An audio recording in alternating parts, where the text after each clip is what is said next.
Yeah, so the case was fundamentally a question of, can race be affirmatively used in the admissions process at places that receive essentially government money through the form of student loans. This is how Harvard is implicated. North Carolina is a public school, obviously, so they would have been natively involved. But it comes down to, how much can you use race in the determination? And Harvard, in particular, had used a system that affirmatively looked at race specifically as part of their admissions program, in a program that's most traditionally been called affirmative action. We've heard a lot about it since the 1970s. There's been a lot of case law on it. We ended up with a decision that I wouldn't call just straight up middle ground. They went slightly farther than I expected, but they didn't go as far as some folks believed that they might, because they left open some fairly wide doors on at least two counts that I think suggest that the court isn't walking back the ability to use race at all, just how directly you can use race in the admissions process. Right. I can read you something here that sums it up well, I think. This is Andrew Roman. He's a Canadian litigator, or former litigator, and he wrote, "If you thought the U.S. Supreme Court's abortion decision overturning Roe v. Wade was controversial, wait until you see the results of its June 29th decision on affirmative action in university student admissions." He says the court explained how universities could continue to discriminate and do so lawfully.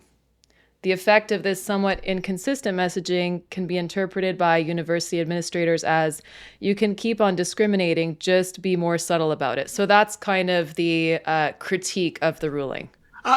So I think he's wrong, number one. I don't think that was the intent or the practice of what the court did. Now, will universities attempt to use that?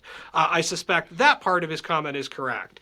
But what the court acknowledged in particular was that the direct use of race ran counter to the Equal Protection Clause of the 14th Amendment, explicitly banned, but that race is connected to a variety of other things that might, in fact, be relevant to the admissions process that are not forbidden under the 14th Amendment. And that's the door the court left open, was that if universities could come up with a way that would allow them to get to the same sort of information they claimed they were getting. Because remember, all the affirmative action sort of justifications that we heard before the court in particular were focused on, this was a way to get to a diverse student body with multiple sort of perspectives represented, and race was the proxy they were using directly. And what the court said was, race is off the table. It's an immutable characteristic, so strict scrutiny applies.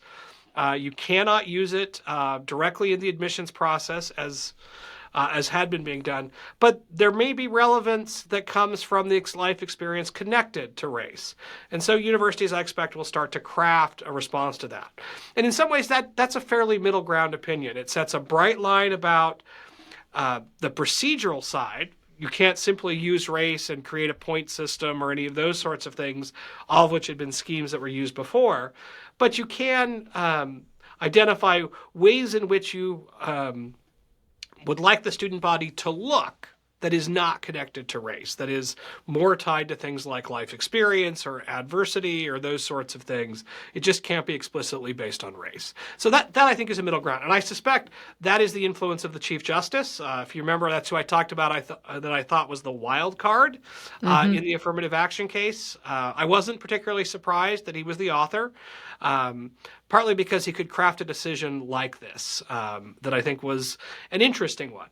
The other door they left open was military academies. They explicitly have said that this ruling does not apply to U.S. military academies. They can continue to use race in their admissions process.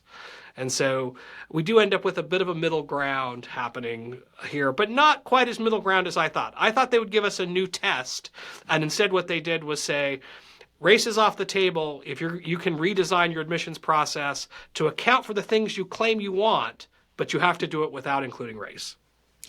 So for the military side of things, did they explain why they made that decision there? A bit.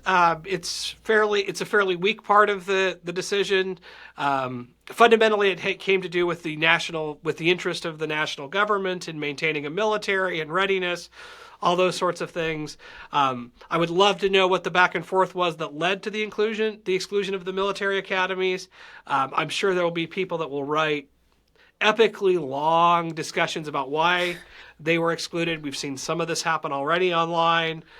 People are pointing to it as a hypocritical part of the decision. I suspect something else is going on in the background because, again, the Chief Justice goes out of his way, goes to great pains to say this is not meant, this should not be interpreted as eliminating all the possible effects of race from the admissions process, but just the direct use as a decision criteria. And when it comes to the overcoming adversity kind of clause, so basically you can write a letter and say, this was my experience in the past, this is what I've overcome, and that story can have to do with race, but I guess it can also have to do with other things, right? Could have to do with almost anything else. And that's really what the justices in the majority seem to be trying to do, was to rebalance sort of the approach to say, these things may well matter. You may have an interest in diversifying your student body based on these things, but race as a characteristic under U.S. law is considered a protected class, and by its very nature, if you advantage one racial group over another, it's a zero-sum game in college admissions. It's not a positive sum game. There are a limited number of slots, and those slots will be allocated.